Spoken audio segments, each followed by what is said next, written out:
Sean bienvenidos una vez más a Pabellón Oscuro, el rincón donde la historia y el terror se despojan de sus disfraces.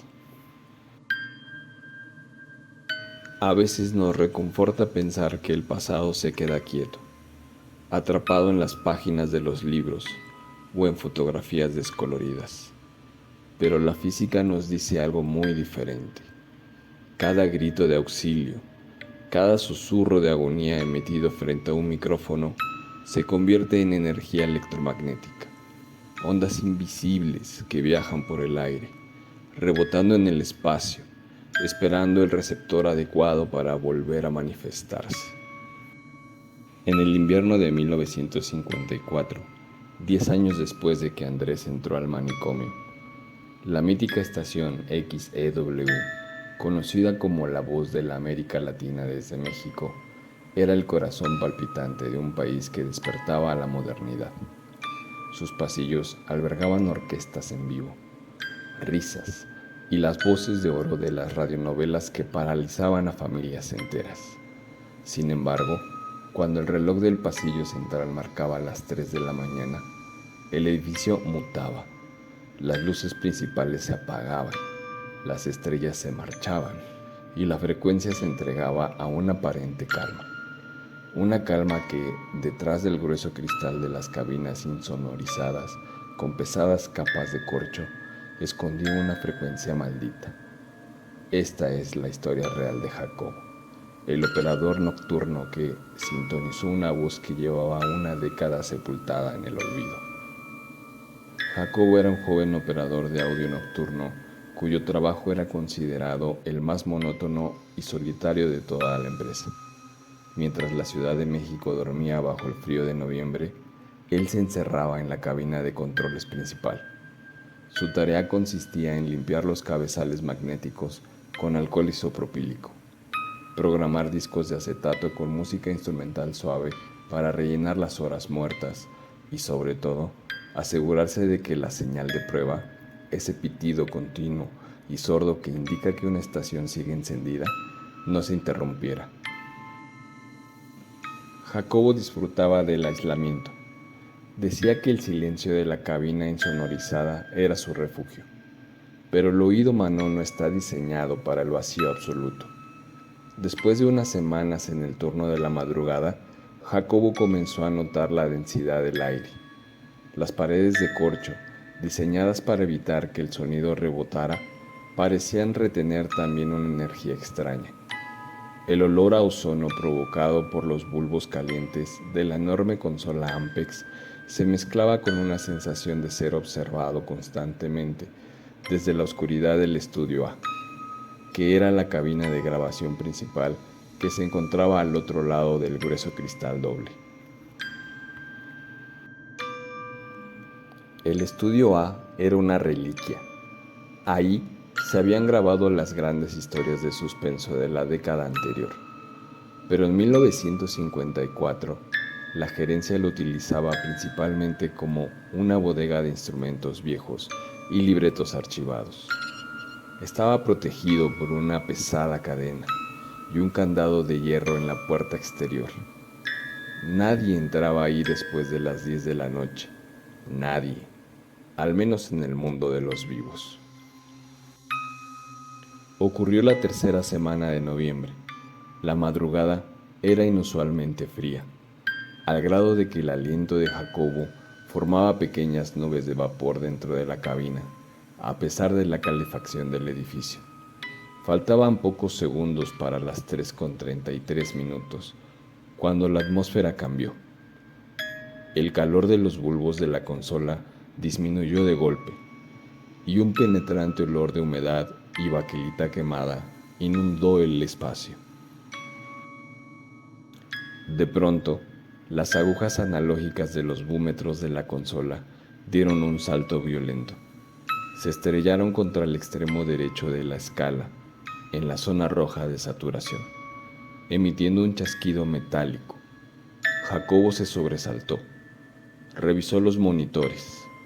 No había ninguna señal externa programada.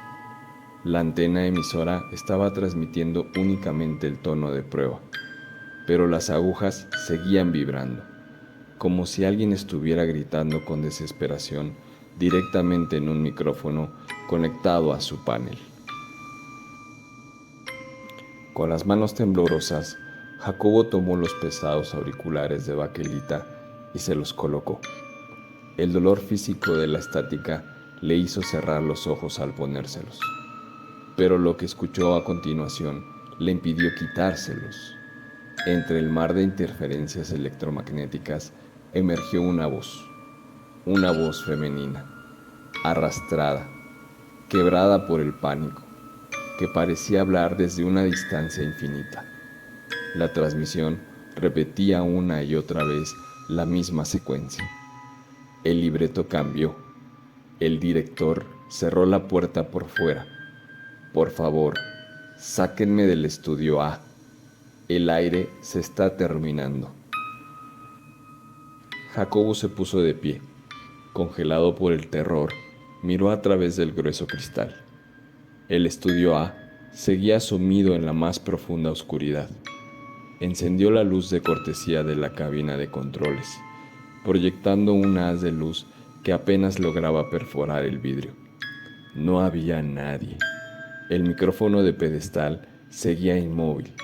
Sin embargo, al acercar el oído al cristal que separaba ambas habitaciones, Jacobo pudo escuchar, lejos de los audífonos, un sutil y constante rasguño, como el de unas uñas humanas desesperadas por perforar el aislamiento de corcho. El miedo paralizó a Jacobo esa noche, pero al salir el sol, el terror se transformó en una obsesión científica. Necesitaba entender qué frecuencia estaba interceptando su consola. Al día siguiente, horas antes de que comenzara su turno, Jacobo consiguió las llaves de la fonoteca subterránea, el archivo muerto de la XEW, ubicado en los sótanos más profundos del edificio. Era un laberinto de cemento, donde se almacenaban miles de rollos de cinta magnética y discos de laca que contenían la historia sonora del país. Guiado por las bitácoras técnicas, Jacobo comenzó a buscar las grabaciones de la década anterior.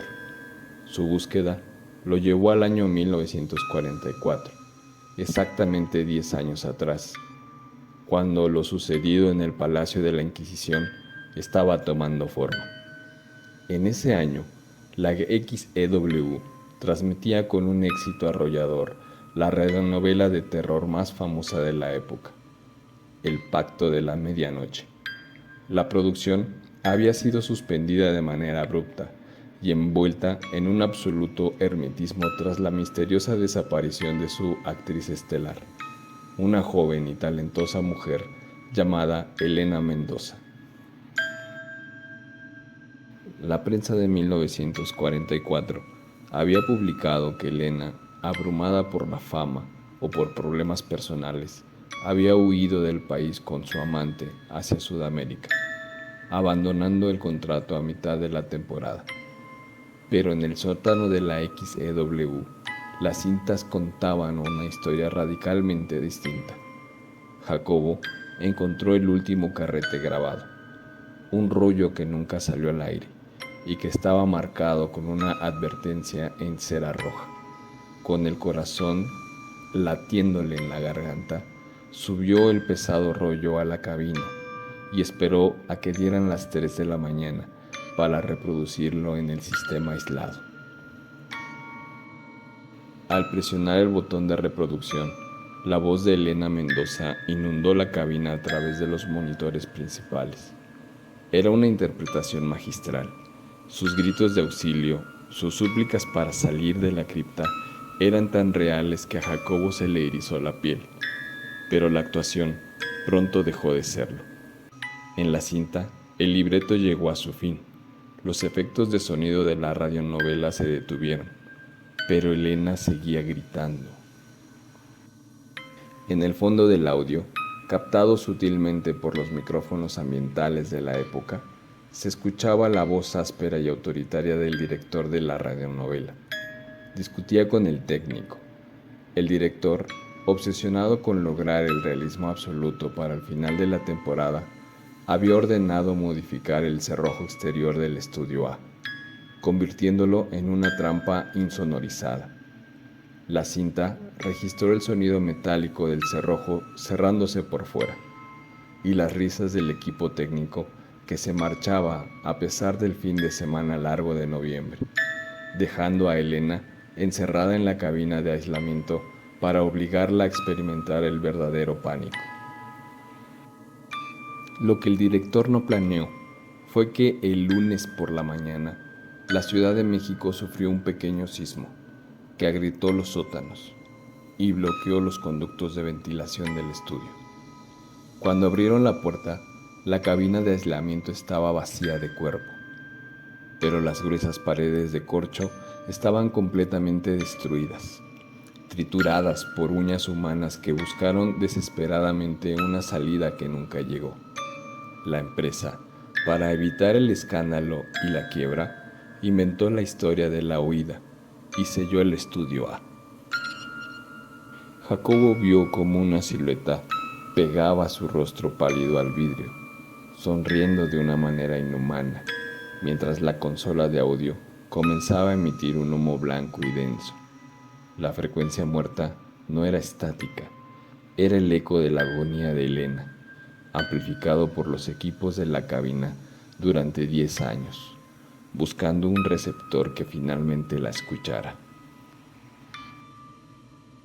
Jacobo no esperó a que terminara su turno. Dejó los auriculares sobre la mesa de control y salió corriendo del edificio para nunca más regresar.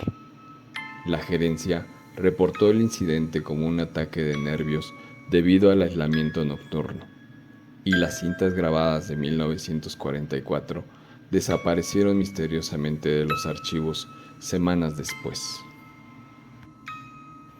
Con los años, el edificio de la XEW fue remodelado. Las viejas consolas de bulbos fueron reemplazadas por tecnología digital y las frecuencias analógicas migraron. Pero los ingenieros de audio más viejos del centro histórico saben que el espectro electromagnético no tiene olvido. Si esta noche, mientras viajas por la carretera o te encuentras en la soledad de tu habitación de madrugada, sintonizas por error una estación vacía y entre el mar de interferencias crees escuchar una respiración agitada, no intentes cambiar de estación. Guarda silencio y apaga las luces. Elena Mendoza sigue esperando en la frecuencia muerta a que alguien grabe los segundos finales de su última escena. Si este viaje a los archivos prohibidos de Pabellón Oscuro te erizó la piel, apóyanos con tu me gusta. Suscríbete al canal y activa la campana de notificaciones para no perderte las próximas cirugías de la historia. Déjame en los comentarios, ¿has sintonizado alguna vez algo extraño en la radio de tu hogar durante la madrugada? Nos vemos en el próximo pabellón. Buenas noches.